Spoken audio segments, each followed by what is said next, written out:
Mis hermanos, muy buenas tardes, bienvenidos.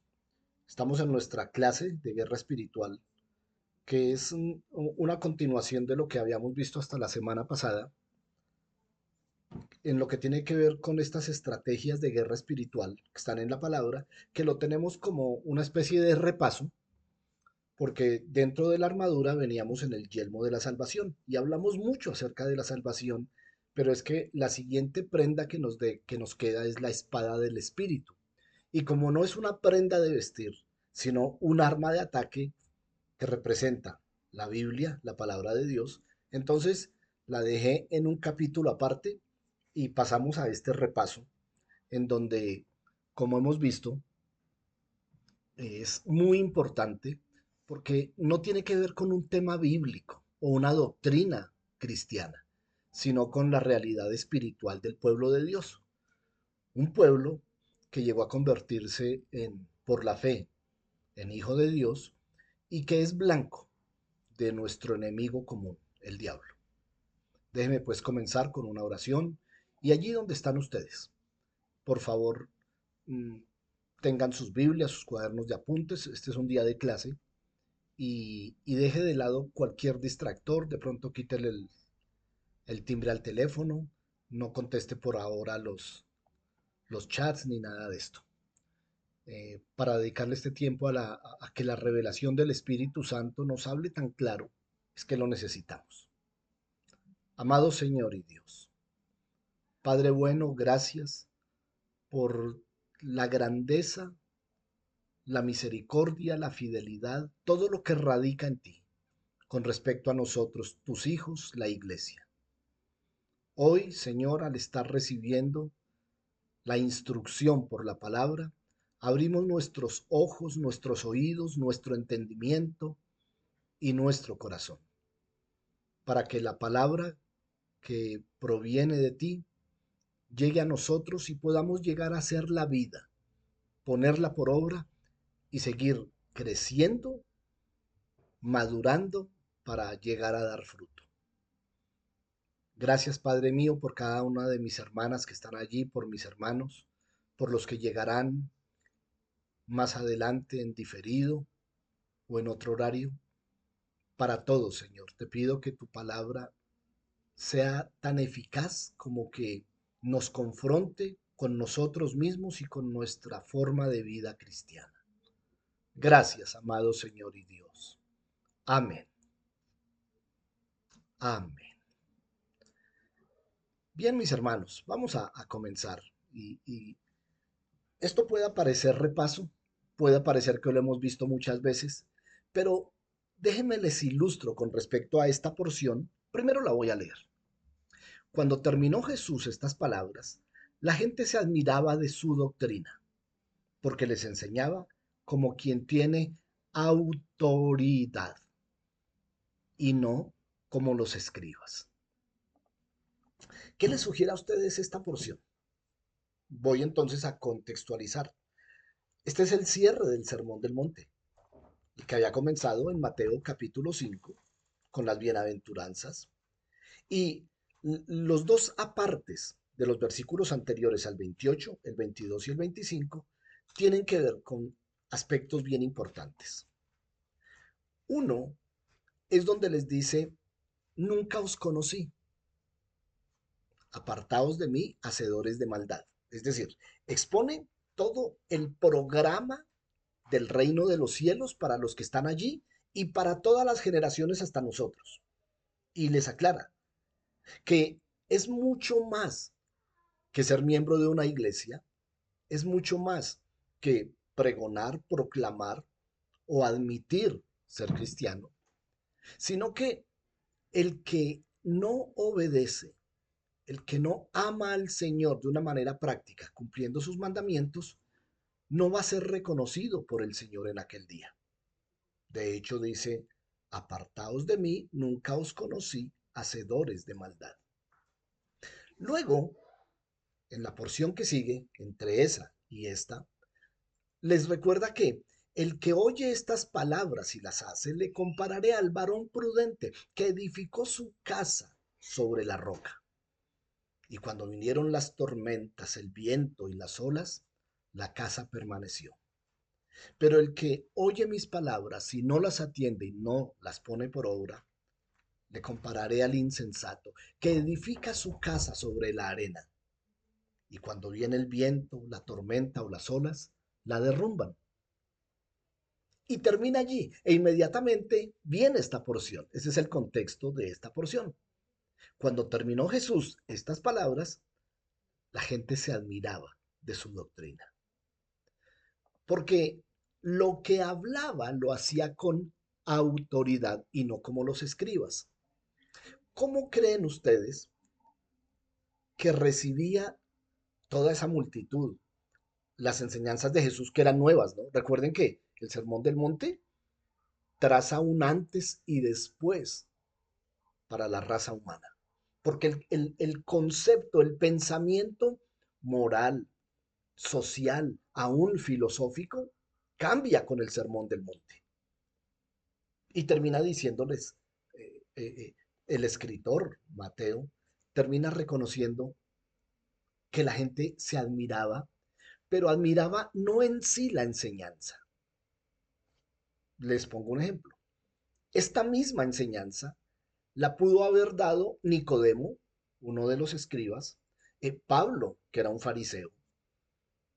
La pregunta, la enseñanza la pudo haber repetido con las mismas expresiones, las mismas palabras, usando la misma gramática, pero ¿qué era lo que impactaba a las personas? ¿Qué era lo diferente que había?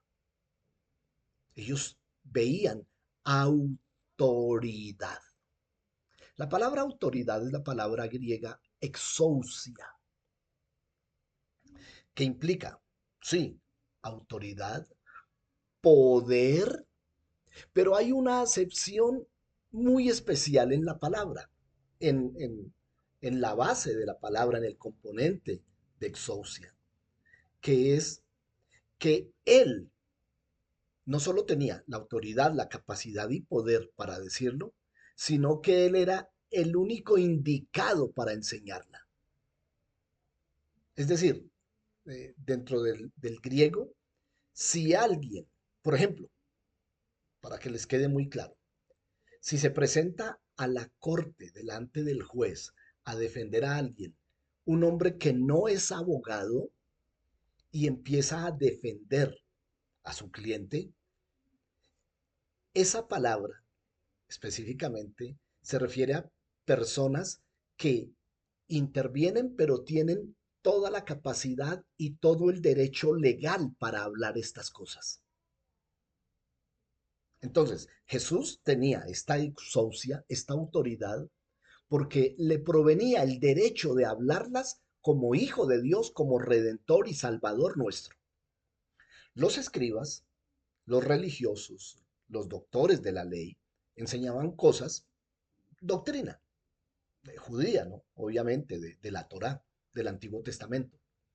Pero a ellos no les competía, estaba fuera de su competencia, porque transmitían conocimiento, transmitían palabras, pero no iban acompañadas de ese derecho legal que da la autoridad que había en Jesús.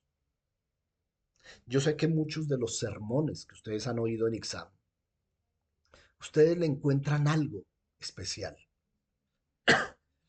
Y quizá han pensado, yo había oído esa enseñanza, pero no había entendido eso. Y entonces, ¿será que en ese predicador en ese momento radicaba una exousia, una autoridad, una capacidad otorgada por Dios, en este caso, para mi ministerio como maestro que me dio el Señor para hablarlo? Eso es. Eso es la exousia, la autoridad que Dios da a otros. Vamos a ver en el capítulo de hoy, porque quiero que recordemos en qué quedamos, que Dios es la suprema autoridad, pero Dios está en los cielos. Pero Dios habló y ya dio a conocer su voluntad, y esa voluntad está en la palabra, de tal manera que la palabra es nuestro máximo exponente divino de autoridad. Bueno, vayamos pues allí y avancemos en nuestro tema. Estamos hablando de guerra espiritual, tenemos una pausa en el yelmo de la salvación. Y cuando hablábamos, y aquí comenzamos la semana anterior, de guerra espiritual, de qué era, que es una lucha continua del ejército de Dios contra las fuerzas del mal, y que las escrituras nos instruyen acerca de principios espirituales que ustedes y yo, nosotros, miembros de IXAM, cristianos, hijos de Dios, debemos seguir. Estos principios, decíamos, son primero recibir la autoridad de Dios, luego identificar al adversario, luego reconocer el campo de batalla y luego salir con la vestimenta, con las armas, con la disposición y la actitud para asumir esta guerra. Y entonces comenzamos con recibir la autoridad de Dios. Me toca a mí, como miembro que fui del Ejército Nacional, ilustrar acerca de lo que implica recibir autoridad. Eso se llama autoridad delegada. Es decir, al elegir a un presidente, el presidente jura delante de quien lo posesiona, que es el presidente del Congreso, jura sobre una Biblia lealtad y fidelidad y obediencia a la constitución del país. Por eso yo les hablaba que la constitución es la carta magna para la política de un país, para el dirigir políticamente un país, así como la Biblia lo es para nosotros. Y entonces, al juramentar este presidente, recibe la autoridad que como primer mandatario necesita para gobernar un país. Él está en ese momento con la investidura, el vestido de autoridad. Es la máxima autoridad. A su vez, él nombra a los miembros del Ejecutivo, los que le van a ayudar en su proceso. Ministro de Defensa, ministro de Justicia, de Salud, de Educación, Agricultura y todos los demás. Pero me voy a centrar en el ministro de Defensa. Entonces, al nombrarlo, posesionarlo y juramentar, el ministro recibe la autoridad que recibió el presidente y la asume para sí. Y entonces ahora tiene autoridad delegada. Le fue dado por una autoridad superior. Al presidente se le dio una autoridad superior. Luego este ministro de Defensa nombra al comandante de las fuerzas militares, al general de más antigüedad. Juramenta, posesiona y le entrega esa autoridad. Y ahora, en una línea de mando, este general, comandante de las fuerzas, está vestido de autoridad. Este a su vez nombra comandante del ejército, recibe el mismo proceso el comandante del ejército al comandante de las brigadas, en el caso de nuestra brigada en Bogotá. El comandante posesiona, nombra a los comandantes de batallón. El comandante de batallón, que es el más próximo a un soldado, nombra a los comandantes de compañía, los comandantes de compañía, los comandantes de pelotón, los comandantes de pelotón, a los cuadros, los suboficiales que le ayudan, y estos finalmente lo preparan a uno. Y cuando uno como soldado, que es el último en esa línea de mando, puesto el uniforme y con las armas, y sale a las calles, está con la investidura del presidente, del ministro, del comandante, de las fuerzas, del ejército, de la brigada, del batallón, hasta llegar a uno. Así funciona la autoridad delegada. De tal manera que cuando yo como soldado salgo a la calle a ejercer autoridad, me está respaldando desde el presidente hacia abajo todos. Tengo la misma autoridad de todos ellos por un acto que se llama autoridad delegada. Entonces, dejemos la ilustración que yo tuve que vivir como miembro de las fuerzas militares, miembro del ejército, del arma de infantería. Dejémoslo allí y vengamos a la escritura. Dios es la fuente de toda autoridad. Es lo máximo. Y lo vimos la semana anterior. es la fuente suprema de toda autoridad, como lo vimos la semana anterior, que él era el creador, como señor de la creación.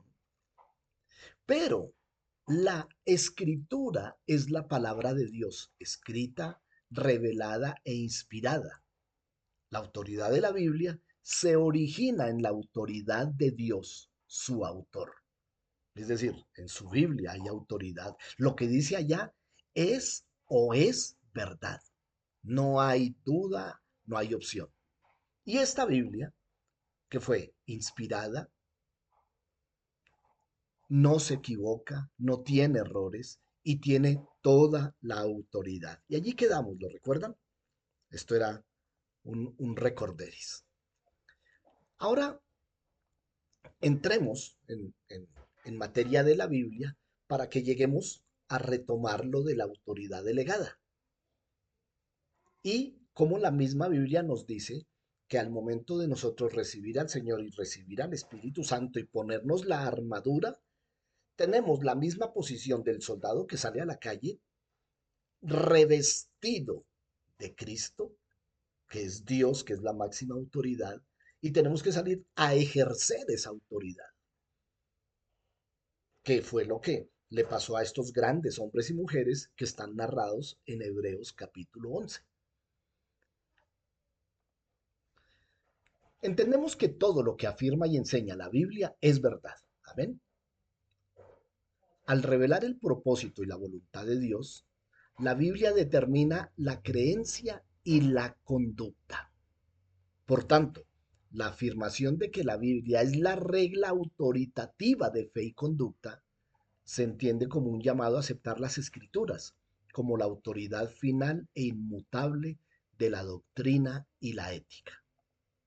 ¿Se dan cuenta que se sale de los parámetros de iglesia? El creador es Dios. Toda la creación le pertenece. La Biblia impacta a toda la creación porque es la palabra de Dios, la voluntad de Dios para toda la creación. Ella no se circunscribe a ser autoridad en las iglesias o para los cristianos. No, las leyes divinas cobijan a todo el mundo. Entonces, la Biblia es la norma de conducta, de ética, de moral para todos los hombres. Obviamente nosotros los cristianos pues la acogemos y vivimos conforme a esa realidad. La escritura ha desempeñado un papel importante y autoritativo en la historia de las iglesias cristianas, sobre todo en Occidente, ¿no? Recordemos que, y cuando habla de Occidente, se refiere a Europa Occidental. Ya en Oriente ya empezamos a ver otras creencias, empezamos a ver que hay musulmanes, que hay, bueno, circunscribámonos a nuestro entorno occidental. La escritura es la palabra de Dios escrita, revelada, inspirada. La autoridad de la Biblia se origina en la autoridad de Dios, su autor. La infalibilidad bíblica constituyó una doctrina central en las iglesias de Occidente, por lo menos hasta el siglo XIX. Hasta allí estamos. De eso habíamos hablado un poco la semana anterior.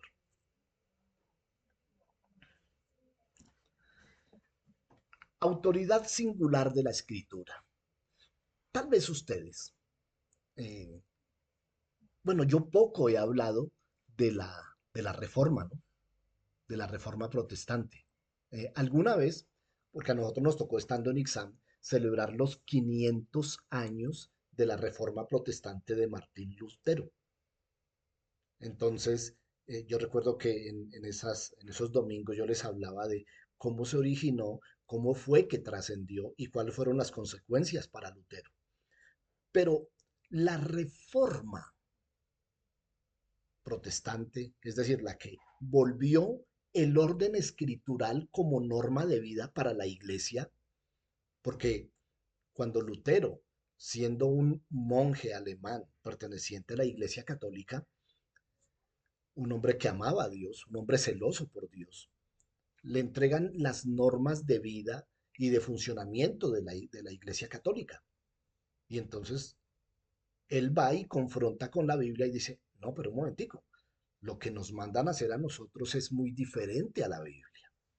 Había una orden expresa de León X, el Papa, en el que tenían que, para perdonar los pecados, cobrar las famosas indulgencias. Y él decía, ¿cómo así? Pero si el perdón de los pecados se recibe por confesarlos, si la salvación viene por la fe, no por dinero, y entonces él protesta, y por eso ustedes y yo nos llamamos protestantes. Él protesta teniendo como argumento la palabra, y él cree que es que al Papa lo tienen engañado, y entonces él pide una audiencia con el Papa, viaja a Roma a exponerle, mira lo que dice la Biblia, y él le dice, no, momentico, cierre esa Biblia y usted muévase por esto. Y entonces le mostró cuáles son las pautas de fe del catolicismo: la tradición, el magisterio y, de último, la Biblia en algunos apartes. Y entonces dice, no, las cosas no pueden ser así. Entonces, de ahí en adelante, la iglesia se divide y vimos a partir de Martín Lutero, Calvino y todos los reformadores que todo lo que empezaron ellos a sentar como doctrina auténtica del cristianismo nos devolvía a la iglesia primitiva, a la iglesia de los siglos I, II y III, antes de caer en Roma. Y entonces, si la autoridad de la Biblia, perdón, la autoridad del cristianismo era la Biblia, entonces entra la urgencia de empezar a difundir la Biblia. La Biblia no estaba abierta para todos. Y lo primero que hace Lutero es traducir la Biblia del griego al alemán. Y luego lo hacen sus pares en inglés, en francés. Y ahora la gente empezó a tener la Biblia. De tal manera que, como escribía Lutero, en primer lugar debes saber que la Sagrada Escritura es el libro que convierte la sabiduría de todos los demás libros en necedad, ya que ningún libro enseña sobre la vida eterna, solo este libro. La escritura sola, que es en el latín sola escritura, nos dice de manera infalible cómo podríamos ser salvos y cómo debemos vivir. Así, la escritura canónica, es decir, la que está en el canon, los 66 libros que nosotros leemos, estudiamos, meditamos y enseñamos, es la regla suficiente de fe y práctica. La escritura es la norma que está por encima de todas las normas. La Biblia gobierna sobre opiniones, credos, es decir, creencias, dogmas y tradiciones humanas, y la filosofía natural o ciencia. En cambio, la escritura, la Biblia, no está sujeta o normada por nadie. Dios es el autor divino de la escritura. La autoridad de la escritura se origina de la autoridad de Dios.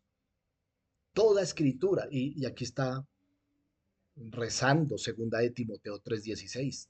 Toda escritura es inspirada por Dios, útil para enseñar, reprender, corregir, instruir en justicia, con el propósito que los hombres que la leemos y la vivimos seamos perfectos, equipados para buenas obras. Los autores humanos de las escrituras, los profetas, los pastores, los guerreros, todos los que escribieron la Biblia, fueron inspirados por el Espíritu Santo. Ninguna profecía fue dada jamás por un acto de voluntad humana, escribió Pedro en la segunda carta, capítulo 1, sino que hombres inspirados por el Espíritu Santo hablaron de parte de Dios. Martín Lutero escribió que toda la escritura, en todo lugar, trata solo de Cristo. Jesucristo, el Hijo de Dios, es el elemento central de la escritura. Jesucristo le da autoridad a la escritura. Usted lee el Antiguo Testamento y yo he hecho un énfasis muy grande en eso. Todo el Antiguo Testamento no hace sino reflejarnos la persona de Cristo.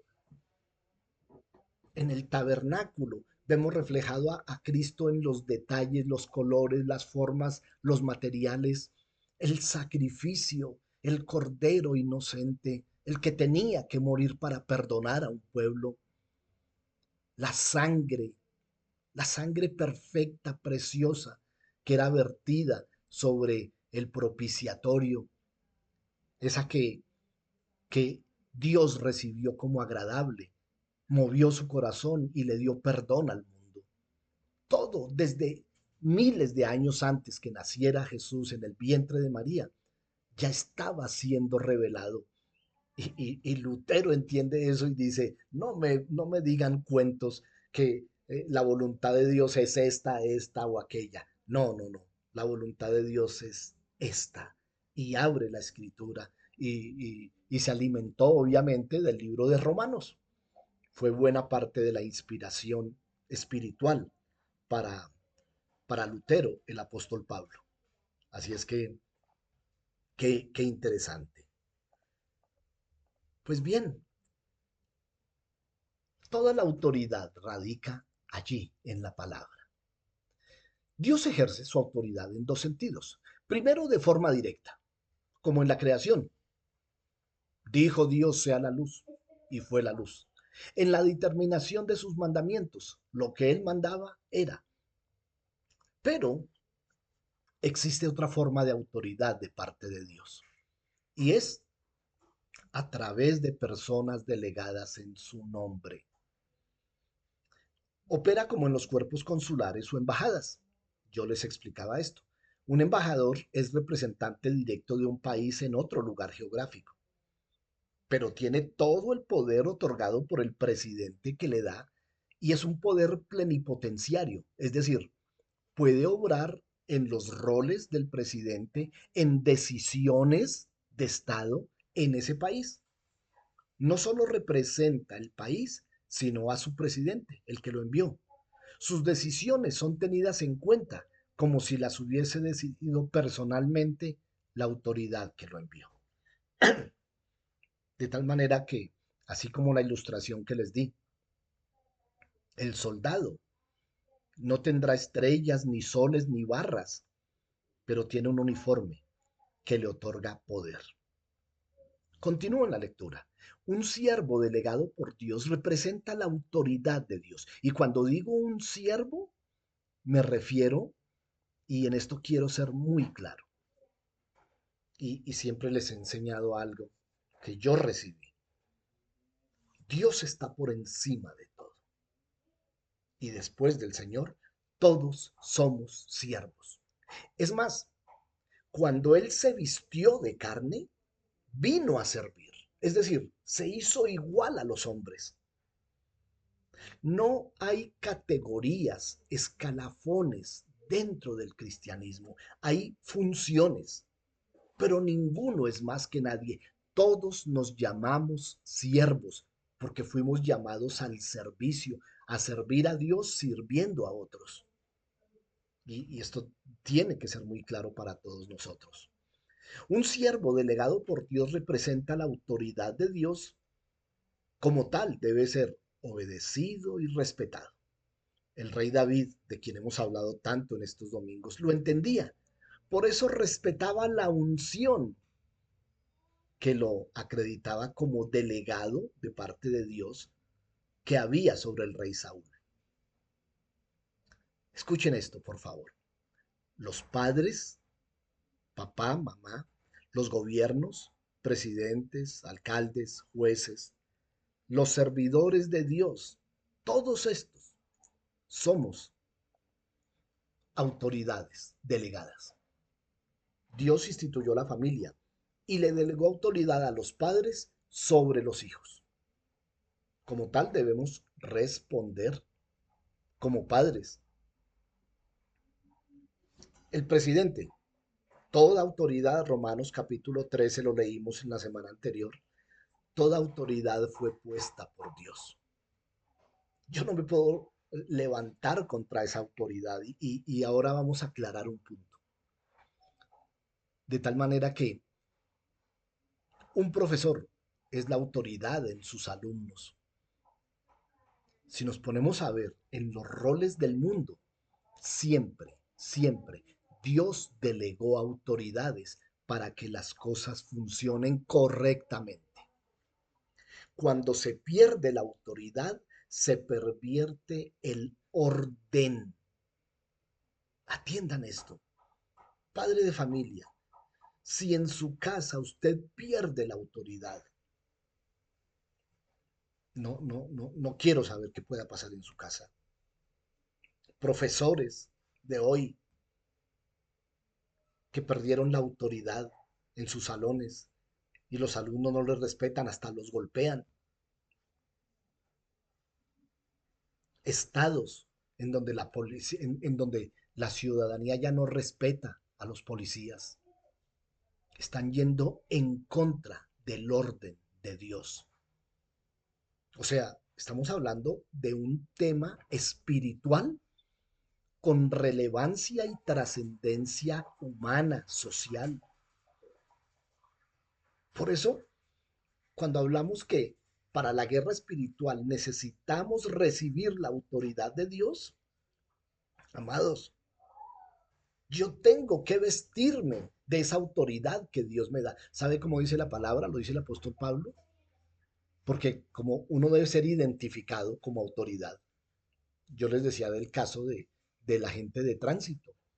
El agente de tránsito se daña un semáforo y el hombre llega a un cruce, saca el pito, pita, pone la mano, se detienen, luego ordena a los otros que sigan y los carros paran, siguen de acuerdo a la orden de la autoridad de tránsito.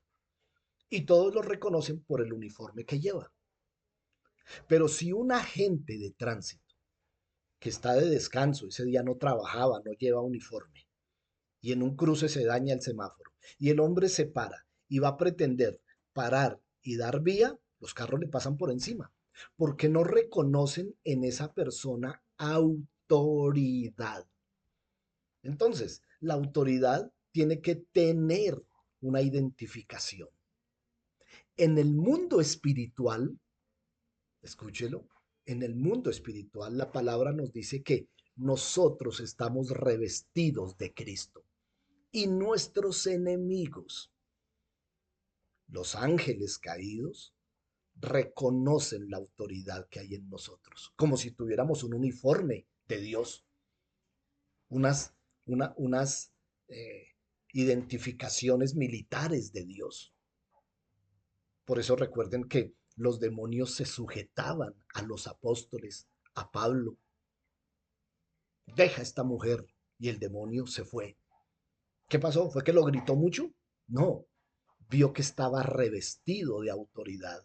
Por eso, en aquellas iglesias donde ustedes oyen que gritan y todo eso, es tratando de ejercer una autoridad de la cual no están vestidos, o por lo menos no conocen que están vestidos. Y por eso cuando vienen a examen se les hace extraño, venga, pero en esta iglesia no gritan, en esta iglesia no, porque es que yo no he visto a un agente de tránsito gritando a los carros, paren ahí, pone la mano y ya todos saben que tiene que parar. Está vestido de autoridad. Y usted y yo, mi hermana, mi hermano, estamos revestidos de Cristo, que es la máxima autoridad. Avanzamos, amados. Seguramente puede haber preguntas y todo esto. Permítame ahora ser muy bíblico, como todo, ¿no? Primera de Pedro, capítulo 2, verso 13. Por causa del Señor, someteos a toda institución humana, ya sea al rey como a superior, o a los gobernadores como por él enviados para castigar malhechores, y alabanza de los que hacen el bien, porque esta es voluntad de Dios. Entonces, cuando nosotros nos sometemos a nuestra autoridad civil en nuestro pueblo, a nuestro alcalde, al obedecerlo, estamos agradando a Dios porque Dios lo mandó para que nosotros nos sujetáramos a esa autoridad. Hay un principio en autoridad delegada, un principio en el libro de Watchman Nee de autoridad espiritual, lo dice muy claro. Amados, el que no se sujeta a autoridad, después no tiene autoridad para que otros se sujeten a él. ¿Lo escuchó? El que no respeta la autoridad, después cuando él sea autoridad, no lo van a respetar. Esa es una, esa es una de las realidades bíblicas que hemos tenido que ver en la palabra. Entonces, Romanos 13:1. Sométase toda persona a las autoridades superiores, porque no hay autoridad sino de parte de Dios, y las que hay por Dios han sido establecidas. Señor, ¿por qué pusiste a Chávez y a Maduro en Venezuela? ¿Por qué en una etapa dura de la historia pusiste a Hitler como canciller de Alemania? Y hablaremos de Stalin y de los malos gobiernos. Es un asunto de Dios. En eso nos toca, Señor, hágase tu voluntad. Sin embargo, vamos a hablar de ese detalle. Efesios 6:1. Hijos, obedeced en el Señor a vuestros padres, porque esto es justo. Honra a tu padre y a tu madre, que es el primer mandamiento con promesa. Y les leo lo que sigue. ¿Recuerdan lo que sigue? Para que seas de larga vida y te vaya bien. Porque los padres son la primera autoridad que tenemos. Al nacer, al crecer y cuando somos todavía adultos y tenemos padre, todavía estamos sujetos a ellos.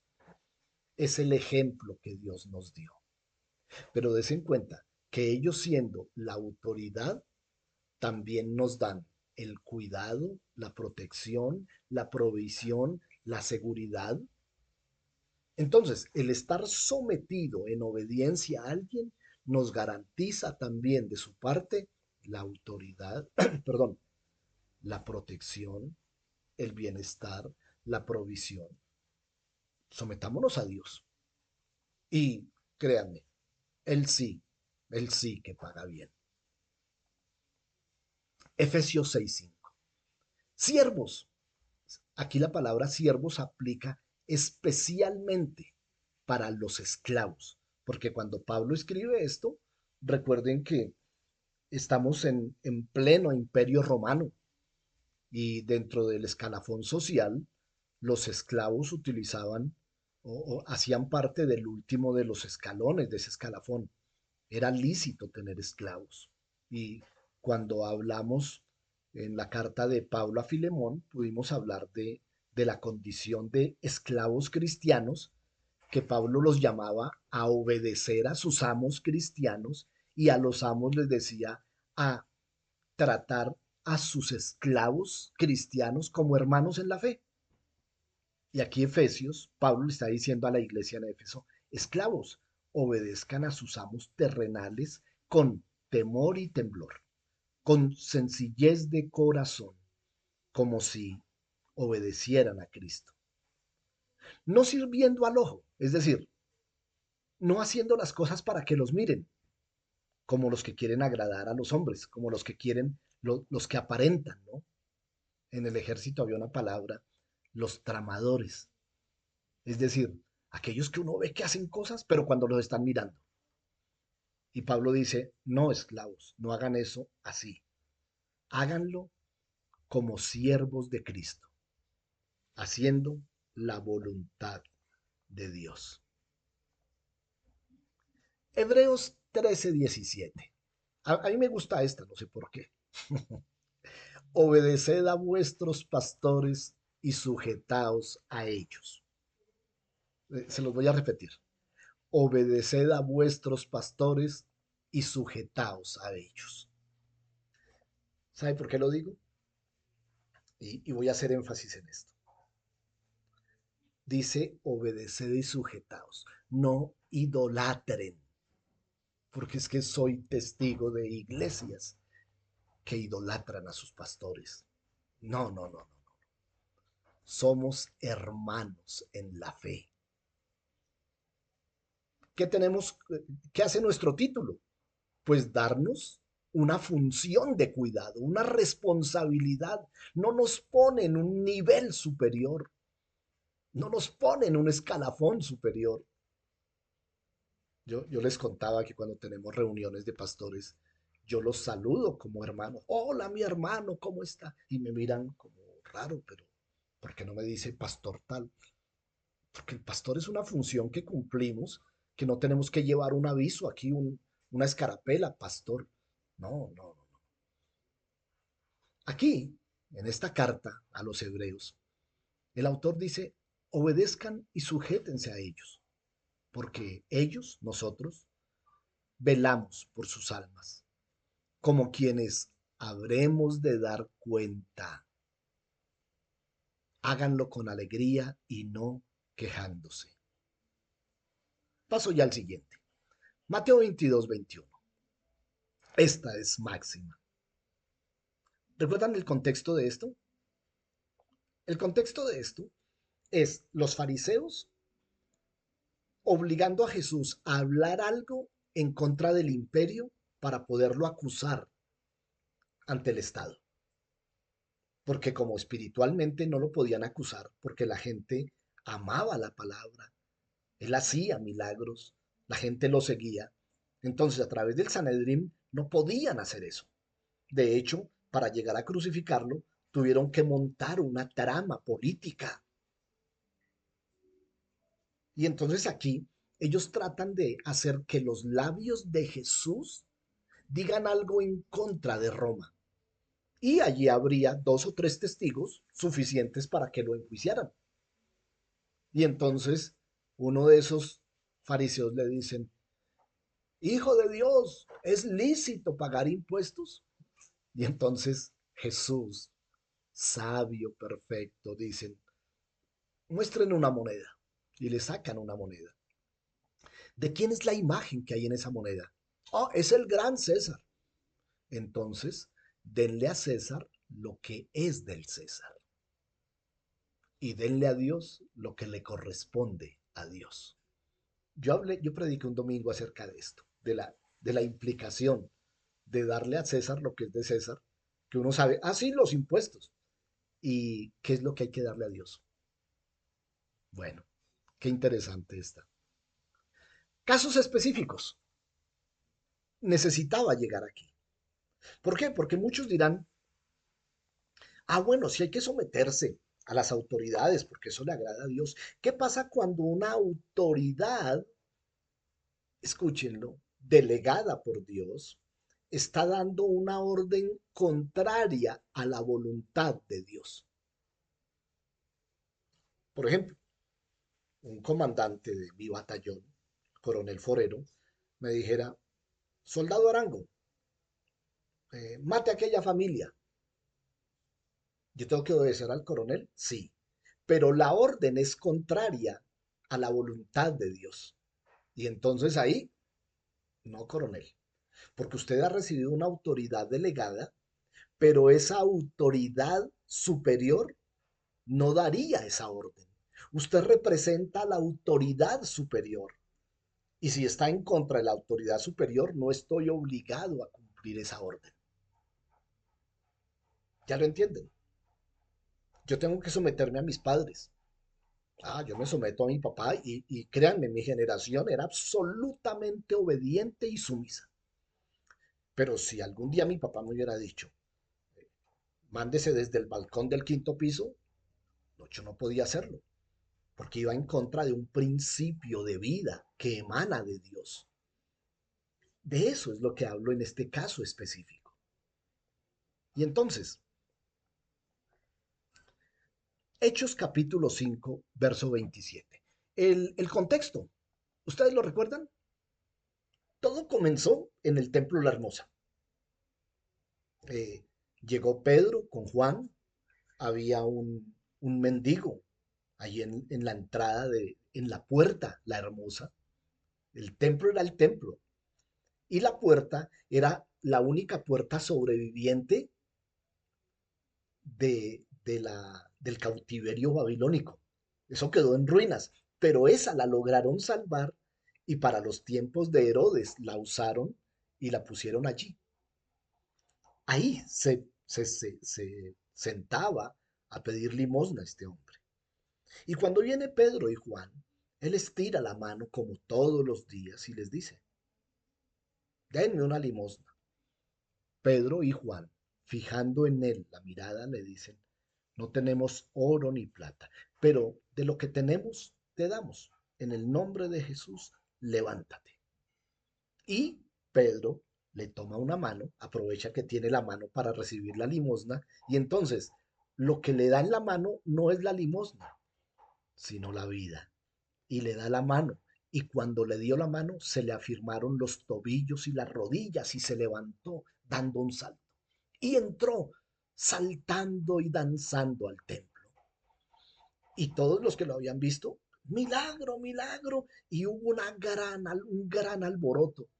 Y entonces llegó hasta el Sanedrín, hasta donde el sumo sacerdote, un saduceo. El sumo sacerdote no era fariseo, era saduceo. Y entonces llegan y le dicen, y entonces la fama de este milagro llegó a oídos de todo y tuvieron gran fama y la gente quería seguirlos. Y eso es un problema muy grande, porque acababan la semana anterior de matar a Jesús y creyeron que ya se les había ido el problema. Y resulta que ahora sus seguidores están teniendo la misma fama, el mismo seguimiento, porque están revestidos del mismo poder. Ese es el contexto. Y entonces el Sanedrín los manda a llamar. Cuando los trajeron, los presentaron ante el concilio. Y el sumo sacerdote les preguntó diciendo, bueno, previo a esto, les había dicho, los, los, los castigaron por haber hecho esto. Y entonces, como no los podían apresar, dijeron, no, soltémoslo, pero advirtámosle que no sigan predicando en el nombre de Jesús. A Jesús ya lo matamos. Y los dejaron ir. Y ellos siguieron predicando en el nombre de Jesús, entonces los traen nuevamente delante del concilio. Y perdón, insisto, recuerden, en ese momento el Sanedrín es autoridad. Pero es que ellos no estaban de acuerdo. Venga, ¿usted está de acuerdo en todo con el gobierno? No, pero es la autoridad que Dios puso. Recuerde, Jesús se sometía a ellos.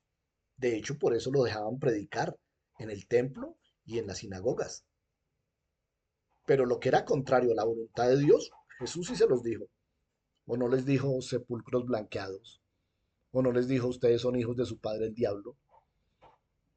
Porque lo primero es hacer la voluntad de la máxima autoridad, del que delegó las órdenes. Entonces ellos le dicen, ¿no les advertimos estrictamente que no enseñaran en ese nombre? Es decir, en el nombre de Jesús. Y ahora habéis llenado a Jerusalén de vuestra doctrina y queréis echar sobre nosotros la sangre de ese que crucificamos. Respondiendo Pedro y los apóstoles dijeron, es necesario obedecer a Dios antes que a los hombres. Es decir, mire, ustedes son autoridad, pero tenemos una autoridad superior. Todo lo que ustedes manden que esté de acuerdo a la autoridad de Dios, aquí lo haremos. Si ustedes nos mandan que vayamos a atender a unos enfermos, allá iremos obedeciéndolos. Pero si ustedes nos mandan a callar el nombre de Jesús, la autoridad superior nos ordena que prediquemos en el nombre, la gran comisión, Mateo 28, Marcos 16, y ustedes nos dicen que nos callemos. Quiero decirles, haremos la voluntad de Él porque es nuestra máxima autoridad. Haremos la voluntad de Él porque es lo que recibimos de Él. Listo, dejamos aquí. Y déjeme hacerle una pregunta, hermana, hermano que está allí. ¿Conocía usted todo este concepto de autoridad aplicado a su vida? ¿O ahora usted va a poder salir y enfrentar algo a lo que usted le temía espiritualmente? Porque no sabía que tenía toda esa autoridad, que estaba revestido de Cristo. ¿Quiénes de ustedes, disculpen, quiénes de ustedes han dejado de hablar de Cristo por temor? Uy, no, no, no me van a oír.